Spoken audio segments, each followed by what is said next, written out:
isi buku yang berjudul Kajian Hadis di Indonesia, Studi tentang Manhaj Literatur Hadis. Cover bukunya bisa dilihat seperti di samping ini. Editor dalam buku ini adalah Profesor Dr. Nawir Yuslim MA dan Dr. Asror Mabrur Faza MA. Dalam buku ini berisi tentang antologi kajian manhaj terhadap kitab atau buku di bidang hadis dan hadisologi yang tentunya menarik untuk dikaji dari aspek manhaj al-naqadnya dan manhaj al-tartibnya.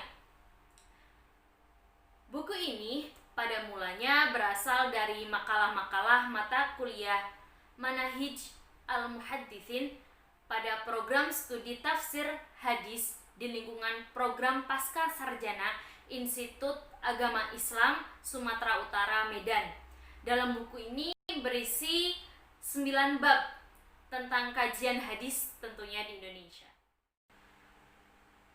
Dalam buku ini lebih memfokuskan kepada dilihat dari segi manhaj tartibnya dan manhaj naqadnya. Yang pertama, saya akan menjelaskan tentang kajian hadis Jalaluddin Rahmat dalam bukunya Al-Mustafa oleh Sibawaihi. Jalaluddin Rahmat adalah tokoh yang menguji muatan sejarah dalam suatu hadis, diuji dengan pendekatan berbeda, baik pengujian terhadap perawinya maupun kepada berita atau redaksi yang diriwayatkan, dengan fokus kepada sejarah Nabi. Latar belakang penulisan buku Jalaluddin Rahmat yang berjudul Al-Mustafa ini adalah, menurut beliau atau Jalaluddin Rahmat, tarikh Nabi telah tercemar oleh kepentingan politik penguasa dan kepentingan madhab para ulama. Maka untuk memperoleh informasi tarikh Nabi yang baru perlu dipisahkan antara yang fakta dan fiksi, kebenaran dari dusta dan informasi dari disinformasi. Selanjutnya saya akan menjelaskan tentang metodologi penyusunan kitab atau manhaj tartib dalam buku Al-Mustafa. Pada bab pertama, Jalaluddin Rahmat menjelaskan tentang urgensi studi kritis terhadap sejarah Nabi. Kemudian Jalaluddin Rahmat menguraikan juga dalam bab ini tentang pendapat ulama kontemporer seperti Muhammad Abduh untuk memperoleh argumen, untuk memperkuat argumen dalam buku ini.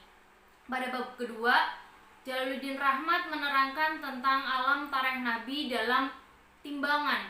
Jalaluddin Rahmat menguraikan urgensi sejarah Nabi dan tolak ukur kritik sejarah yang dijadikan sebagai acuan keabsahan riwayat sejarah untuk membahas pembahasan selanjutnya dalam buku ini. Pada bab ketiga adalah pembahasan tentang masyarakat jahiliyah. Jalaluddin Rahmat menguraikan pembahasan tentang situasi Jazirah Arab secara geografis, pengetahuan, dan keistimewaannya. Selanjutnya saya akan menjelaskan tentang metodologi manhaj naqad kritik sejarah Nabi dalam buku Al-Mustafa. Yang pertama, beliau menguji keabsahan sejarah Nabi dengan 3 teknik. Yang pertama, menguji tarikh Nabi dengan doktrin Al-Quran bahwa Nabi adalah teladan utama. Kedua, mempertemukan riwayat Nabi dengan Al-Quran. Yang ketiga, menguji tarikh dengan kriteria ulumul hadis. Untuk kritik matan dan sanad hadis dengan ulumul hadis, kemudian membandingkan 2 riwayat kontradiksi. Yang selanjutnya saya akan membahas tentang kajian hadis Mustafa Zuhri dalam bukunya Kunci Memahami Mustalahul Hadis oleh Yamin Pamatua. Latar belakang dalam penyusunan buku ini yaitu untuk membantu para mahasiswa supaya mendapatkan maksud-maksud yang paling pokok dalam memahami mustalahul hadis. Oke, selanjutnya untuk mempercepat manhaj tartib atau metode penyusunan dalam buku ini, yang pertama beliau menjelaskan tentang pengertian mustalahul hadis, terus yang kedua beliau juga menjelaskan tentang kaidah dan penjelasan setiap bagian hadis. Kemudian beliau juga menjelaskan tokoh-tokoh imam hadis. Selanjutnya tentang metodologi manhaj naqad dan pengambilan dalil dalam kajian hadis Al-Mustafa Zuhri dengan judul Kunci Memahami Mustalah Hadis ini. Yang pertama adalah tentang menguraikan pengertian ilmu hadis, kemudian menguraikan tentang ilmu hadis dirayah dan riwayah, menjelaskan juga tentang ilmu hadis dirayah, kemudian menjelaskan tentang istilah sebutan nama rawi, kemudian menjelaskan juga tentang tingkatan tabaqat pada rawi hadis, kemudian menjelaskan juga tentang kaidah dan penjelasan pada setiap bagian hadisnya, serta menjelaskan juga sejarah para imam penakhrij. Bab selanjutnya dalam buku ini yaitu kajian hadis Nawir Yuslim dalam bukunya Metodologi Penelitian Hadis oleh Lina Saskila. Latar belakang penulisan buku ini diantaranya adalah dalam rangka memberikan sumbangan pengetahuan dan pemahaman bagi para pelajar dan pencinta ilmu hadis untuk melakukan penelitian terhadap hadis-hadis Nabi, sehingga dapat diketahui dan diyakini bahwa sebuah hadis itu secara sanad dan matan adalah sahih atau hasan dan sebagainya. Dalam buku ini, metodologi penelitian hadis dijelaskan bahwa pemahaman terhadap matan hadis itu sebenarnya dapat dilakukan melalui ilmu atau teori tentang makna yang lebih populer dinamakan ilmu semantik atau teori semantik. Dalam teori ini ditawarkan oleh beliau Profesor Nawir Yuslim ini sebagai mengantisipasi perkembangan zaman dalam memanfaatkan berbagai disiplin ilmu pengetahuan, misalnya tentang sosiologi, psikologi, bahasa, dan sejarah. Oleh karenanya, penelitian hadis terutama dalam rangka memahami makna atau tunjukan matannya lebih efektif dilakukan dengan menggunakan pendekatan semiotika atau dengan menggunakan teori semantik. Selanjutnya mengenai metodologi penelitian hadis dan manhajnya. Manhaj tartibnya atau metodologi penyusunannya dalam buku ini pada bab pertama. Yang pertama pendahuluan, kemudian penelitian sanad dan matanya, takhrij hadis, implementasi takhrij pada hadis zikir dan doa bersama. Terus ada implementasi takhrij pada hadis ijtihad. Terus kemudian ada teori semantik dalam penelitian hadis. Selanjutnya mengenai manhaj naqadnya atau kritik metode penulisannya. Yang pertama penelitian menggunakan pendekatan sanad dan matan hadis. Yang kedua mengkritik matan hadis dan menggunakan kaidah-kaidah dalam mengkritik matan hadis menurut beberapa tokoh. Yang kemudian ada takhrij hadisnya juga. Selanjutnya ada implementasi dan kritik sanad tentang hadis zikir dan doa bersama, terus ada implementasi takhrij pada hadis ijtihad, kemudian ada teori semantik dalam penelitian hadis ini. Pada bab selanjutnya saya akan menjelaskan tentang kajian hadis Ramli Abdul Wahid dalam buku Fikih Sunnah dalam Sorotan. Buku ini pada mulanya adalah sebuah disertasi yang dicetak menjadi buku. Pada mulanya judul asli dari buku ini adalah Takhrij Hadis-Hadis dalam Kitab Fikih As-Sunnah, studi tentang kualitas sanad hadis masalah jual beli, makanan, dan pakaian. Hadis-hadis yang ditakhrijkan dalam buku ini mengenai aktivitas manusia sehari-hari, yaitu jual beli, terus makanan, dan pakaian. Maka Ramli Abdul Wahid merasa penting untuk mempublikasikan agar semua orang dapat mengamalkan hadis sekaligus dijadikan hujjah dan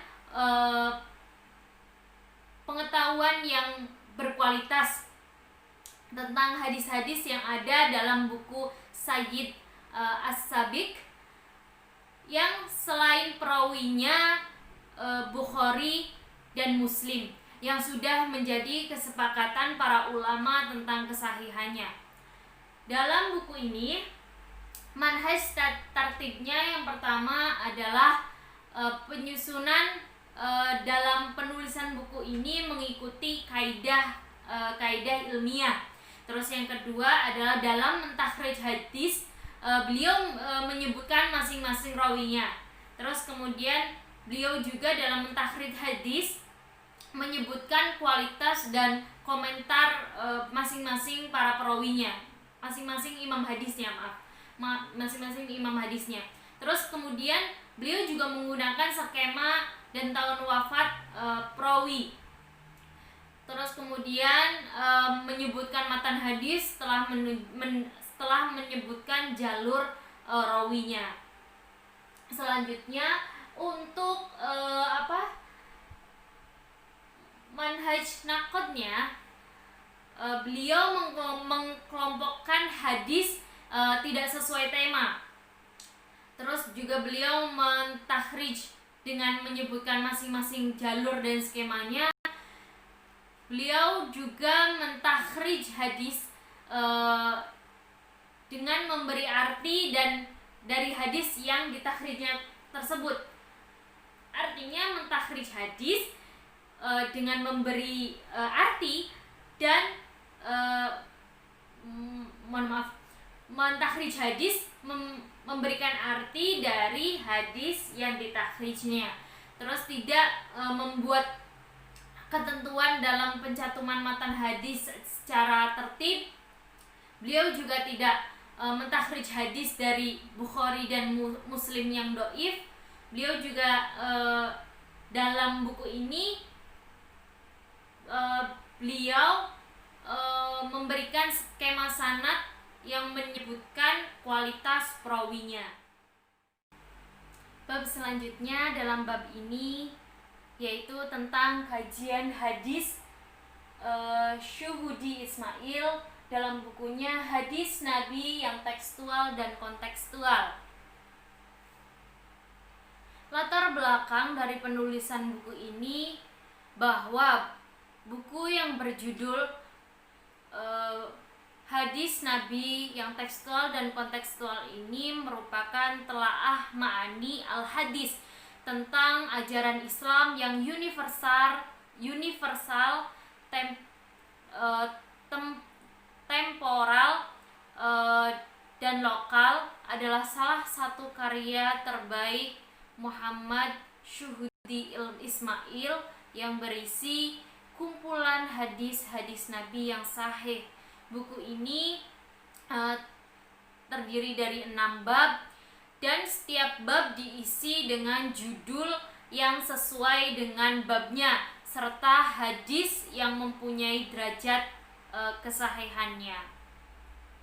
Manhaj tartib dalam buku ini yang pertama adalah bentuk, matan, dan cakupan hadisnya. Kemudian mengenai hadis tamtsili, hadis simbolik, mengenai matan hadis yang berbentuk analogi, kemudian hadis yang mempunyai sebab khusus, kemudian menganalisis bentuk hadis yang selalu dan terus menerus berkaitan dari masa ke masa. Kemudian mengenai manhaj nakotnya,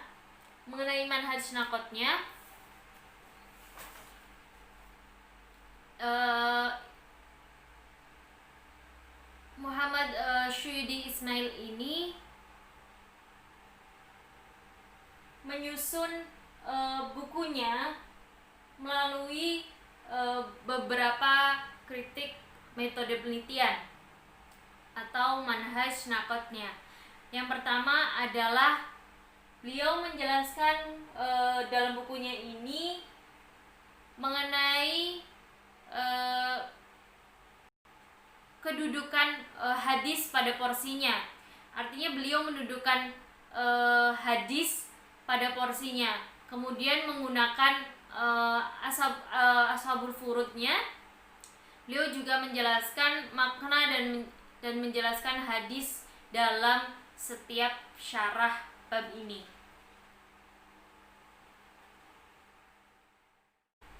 Oke, seperti itu saja yang bisa saya sampaikan dan jelaskan tentang buku yang saya baca, yaitu Kajian Hadis di Indonesia, Studi tentang Manhaj Literatur Hadis.